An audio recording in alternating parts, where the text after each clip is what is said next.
Shanti, how are you? So today we are going to see about how one can overcome fear. Before that, we should know why do we get fear. We are afraid of things that's beyond our control, that we cannot control. And so it's more like we are afraid of the things that could possibly happen, but we don't want that to happen. Or you may try doing something, but you might fear that it will not succeed. So that's one of the reasons we fear. And another reason is obviously the death. So that's the most common fear. So either we are afraid of our own death, or the death of our loved ones, or the death of the ones that we rely on. So these are the things one normally tend to be afraid of. But if you know the universal law, the law of Kamma, then we can understand that all our fears are baseless. Because we think that there are many things that's beyond our control. Well, that's partly true, but not wholly true. Because it is our karma that controls everything that's going on around us. If we start paying attention to our karma, then we need not be afraid of any consequences of your actions. Because if you perform any action that is totally free from sin, then obviously you will never be facing any punishment out of that action. For that, you need to know the difference between the sinful action and the good actions. So any action that is influenced by any of these vices come under sinful actions, and those vices are lust, anger, greed, attachment, and ego. If you make doubly sure before you perform any action that that action is going to be free of these 5 vices, then it won't be sinful. And more importantly, it should not, to put it very simply, that you should make sure that the action that you are going to perform is not going to affect anybody in a negative way, and also it should not affect you in a negative way, either at the time of performing action or in the future. It should not cause you or anybody any trouble. So only those actions you should try to perform. And in case you worry about the death of your parents or anybody who is taking care of you, then you should understand that they are just the instruments for taking care of you. Actually, it is God that is looking after you by having them as the instrument to look after you. And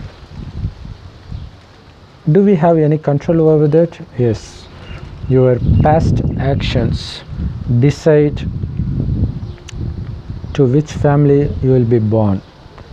So the actions that you performed in your past birth is going to decide the kind of parents and whether they are rich or poor.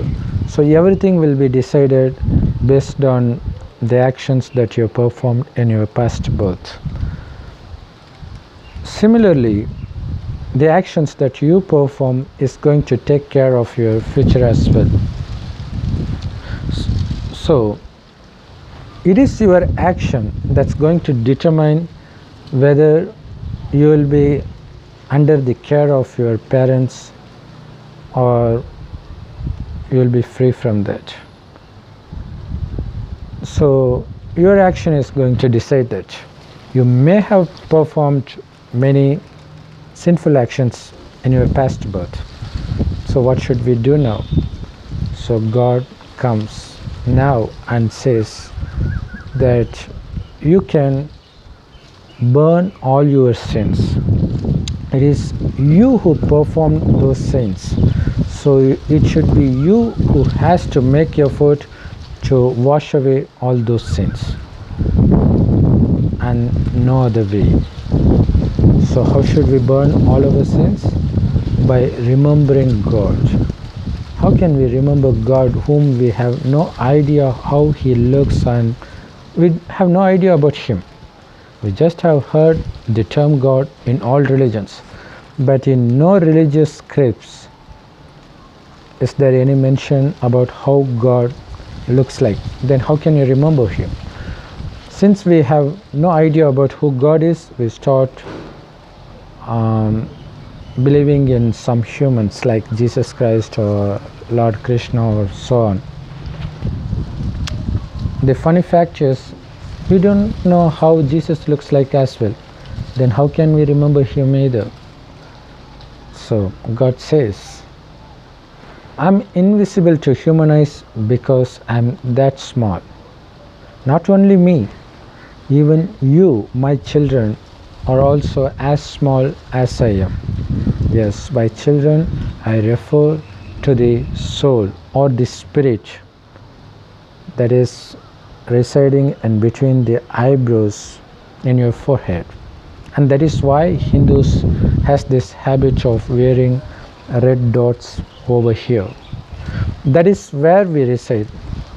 And this body, what we see, is just a cloth or a machinery so that the soul can make everything it wants to happen through this body. That's it. It's nothing more than an instrument. But we forgot this. We tend to consider this body to be us.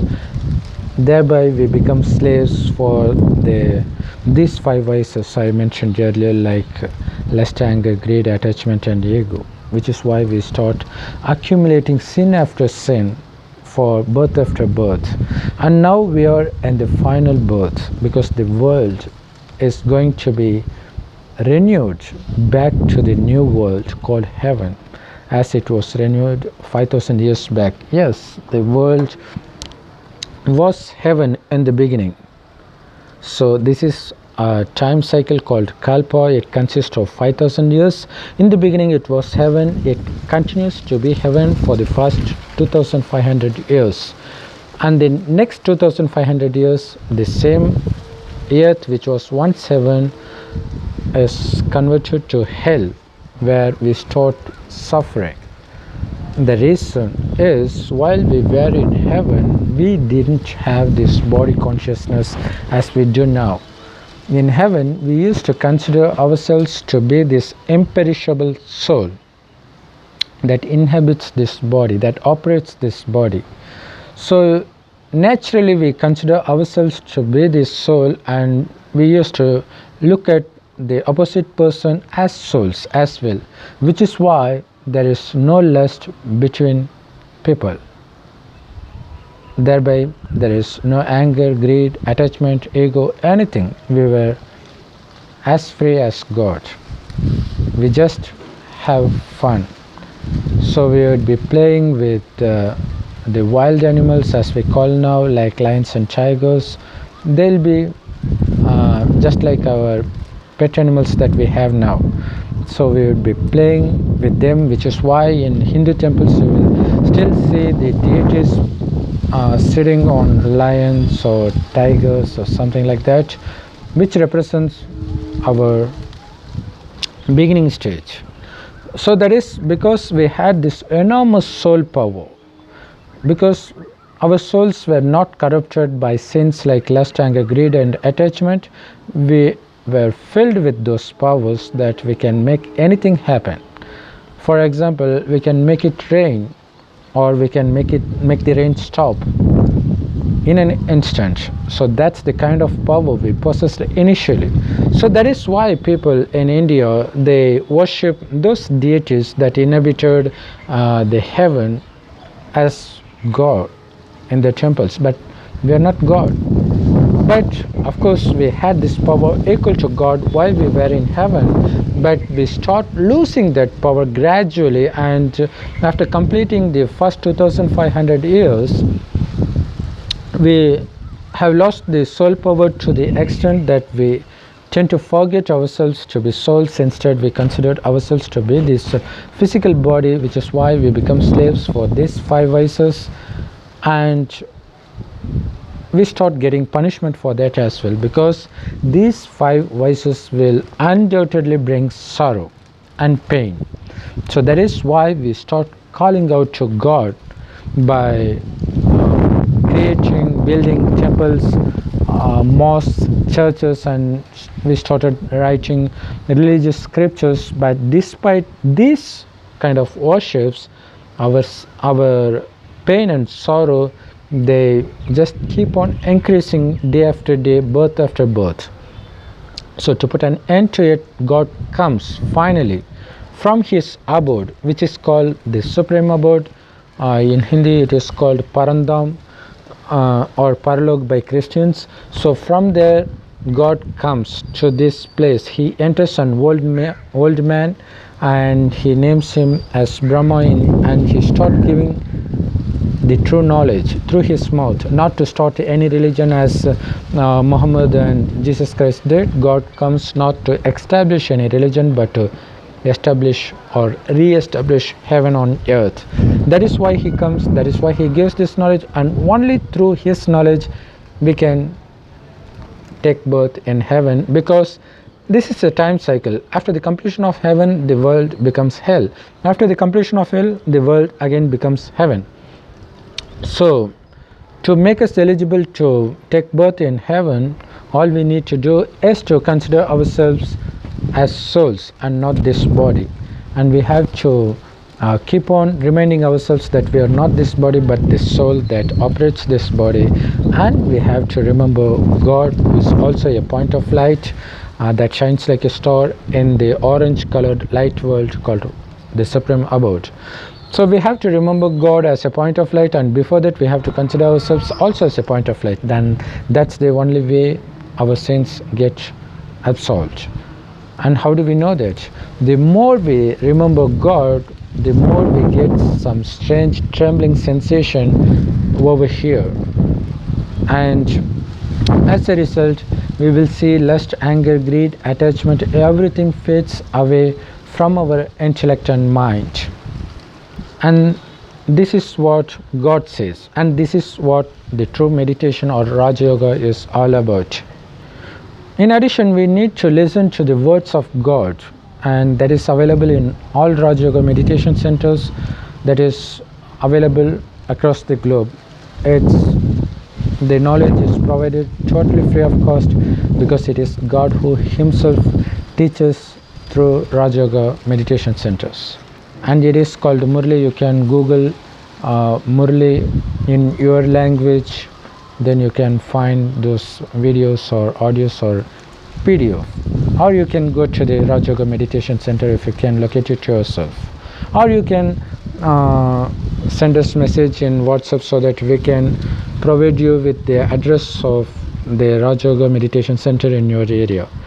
And the number you need to send WhatsApp message is +91 98 946 71743.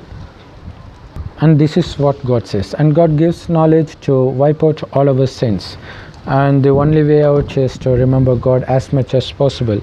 And we can wipe out all our past sins, so that even if your father dies, if your mother dies, if your husband dies, you need not bother. There will be someone after their death to take care of you, because it is God and the actions that you perform that's going to safeguard you, and you will never suffer So that's the law of karma. Nothing will go against this law. When you know this, you will not face fear, because you know what the sinful action is. So you will stay away from sinful action by remembering God always, and also you need to listen to Murli where God guides you daily. And regarding the things that you perform with the fear whether or not it will fail, you need not worry about it, because whatever is happening now, it's not new, because whatever happens in one kalpa, that keeps repeating kalpa after kalpa without any change. To understand that easily, if you're watching this video now, it obviously means you watched the same video 5000 years back on this very same day, the same time. The same will continue to happen on the very same day, kalpa after kalpa. So everything was prefixed. So why should we fear to change something that even God can't change? And the happiest news is, everything that happens in this cycle, it's always for the best of all of us. It might look like a punishment for you, then you have to understand that punishment is for the sins that you have performed in your past life or in your past birth, but it will eventually be for your own good. So you need not bother about that. Moreover, the minute that or the second that you remember God, it obviously means that you are with God. When you are with God, what should you be afraid of? Do you think there is anything that God can't do? So He is there to protect you. All you need to do is to remember Him and to churn the knowledge that He gives in the form of Murli. That is all you need to do. That's it. And you have to stay away from lust, anger, greed, attachment, and ego. If you follow all the things, all the directions that God gives, then there is nothing you need to be afraid of. Because even if the world gets destroyed, well, it's going to be destroyed very soon, but even in those circumstances, you need not be afraid of. Because before anything can happen to your body, your soul will automatically separate from this body and reach this place. And the amount of power that you have accumulated by remembering God before your death, so that's going to determine where you are going to enter heaven. If you are going to enter in the beginning, in the middle, or in the end, or only after the completion of heaven. So it is purely based on the amount of power you have accumulated. If you have accumulated only half power, then you will be entering halfway. If you are accumulated full power, then you will enter the heaven in the beginning and you will enjoy the heaven for 2500 years. So what will be there in heaven? Because nobody knows how heaven looks like, then how can you work for heaven? That's the funny thing about the religions. Now God says, in heaven everything you can find plenty of gold and diamonds. Even the bricks that we create, walls, will be made out of gold. So it will be that plenty. And not only that, we can play with all wild animals like lions and tigers. Not only that, even lion and goat, they will drink water in the same pond at the same time without hurting each other. It means they won't eat the flesh of other animals. So that's not the case with heaven. It is even mentioned in Bible, because it is us who determines the characters of everything. When we start falling in lust, that is when the animals started to have sex. It is when we start eating animal flesh. So that happens only in hell. In heaven we don't eat non-vegetarian foods at all. So only when we start getting addicted to the to the taste of animal flesh, and that is exactly when the wild animals start attacking us. They start eating animals as well. So it is us who spoil the whole world. So it is our responsibility to re-establish heaven, so that to bring the eternal peace for this world. All we need to do is we have to keep on remembering God. We have to stay away from from sinful actions.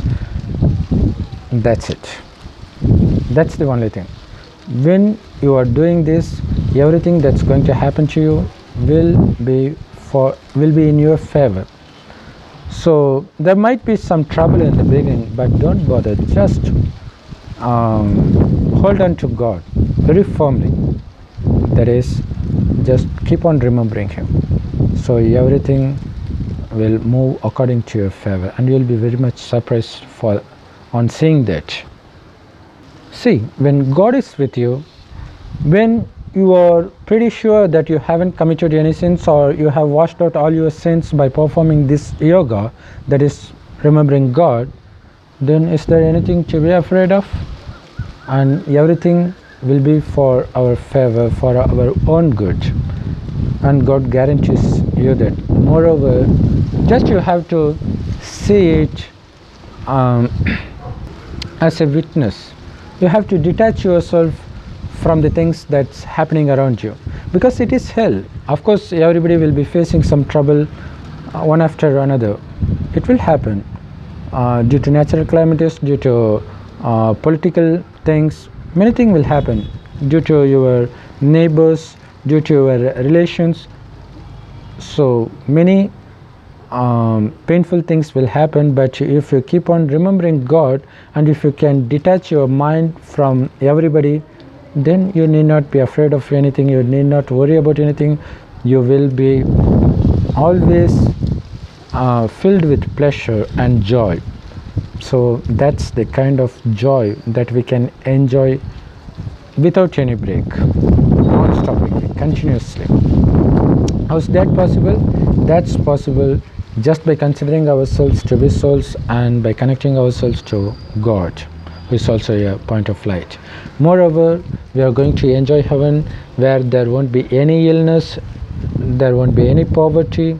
So we'll be very happy. We will be making others happy. Even the nature will be making us very happy. Even birds, they will come to us, and they will they will try to entertain us by their sweet voices and dances. So that is the actual meaning of the biblical saying that God creates heaven for us. God creates all animals and birds for us, and man in hell, they misinterpreted that statement and thinks that He has created that for us to taste it, to eat it. No, it's the biggest sin that we perform, because of which we are facing many diseases now. So to escape from all sorts of diseases and pains, just stop doing all sinful actions, stop causing pain to other humans and other animals or birds or anything. Just remember God. That's it. Then you need not be fearful at all. You'll always be fearless, because God is with you. And keep spreading this message. Thereby we can save our friends and relatives as well. So for that, the easiest method is to share this video with your friends and relatives. And if you like this video, please hit on like and leave your comments. If you haven't subscribed yet, please subscribe and click on the notification bell to get the latest notification. Thanks for watching.